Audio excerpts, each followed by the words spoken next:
What is going on, guys? Hope you guys are having a fantastic day. So today I'm going to be installing my S&B Cold Air Intake. Now don't worry, I'm not going to just be posting videos of my truck. I am going to be doing other videos, pranks, challenges, vlogs, all that fun stuff. But in the meantime, I got a new truck, so I figured I might as well show you guys me modding it up. So let's get right into it. All right, so you're going to undo the two clamps with a flathead screwdriver, and then you're going to unhook these hoses, and you want to push down and then pull up to get both of those out of there.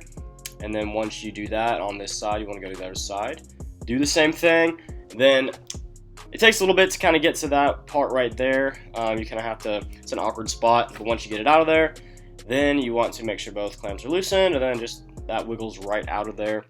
Then you want to detach that little hose, and to do that you just press that little red tab. And then same thing here, you're gonna detach the factory box with that flathead, and you're gonna take a 10mm socket, undo that first part of that bar, and then these are push pins you're gonna undo.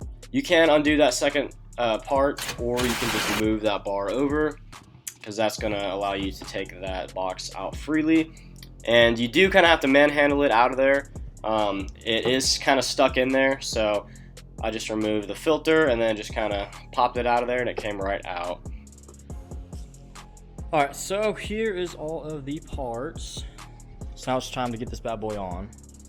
All right, so now we got that out of there. You're gonna want to take a T15 bit. You're gonna unscrew the factory bolts. Then you're gonna put the factory clamp on this. And then once you get that bottom plate out there with the 10mm socket, you're gonna want to start by pushing the box in. Be careful of those hoses on the right.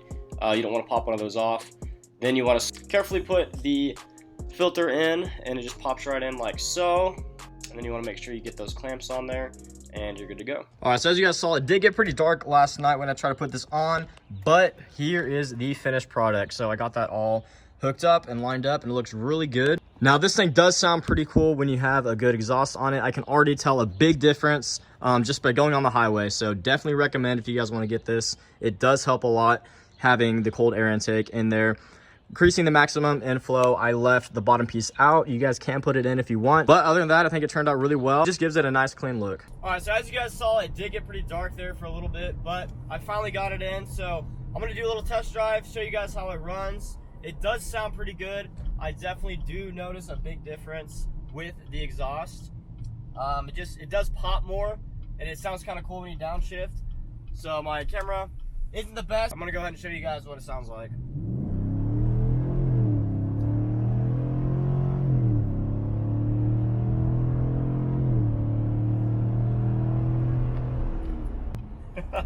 Definitely does get pretty loud.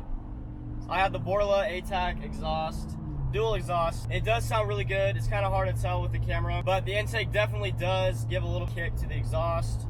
And like I said, when you go to stop, when it downshifts, it does pop a little bit more than it usually does with the intake, and it's really kind of cool. Before I installed the intake and the exhaust, I was averaging about 14.5 to 15 miles per gallon, and right now I'm about 16.4. So not too bad.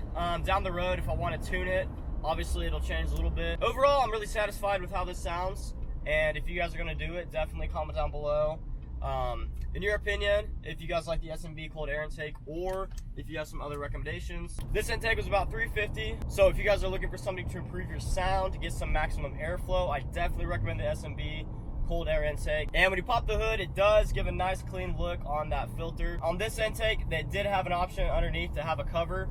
I left it off just to get maximum airflow, but if you're going to be driving on a lot of dirt roads, or it's just going to get really dusty, having it off, you're going to have to clean the filter more often. But I did it for maximum airflow, and it just sounds nice having the cover off. So thanks again for watching, guys. Let me know in the comments down below what videos you would like me to make, and I'll see you guys in the next one. God bless.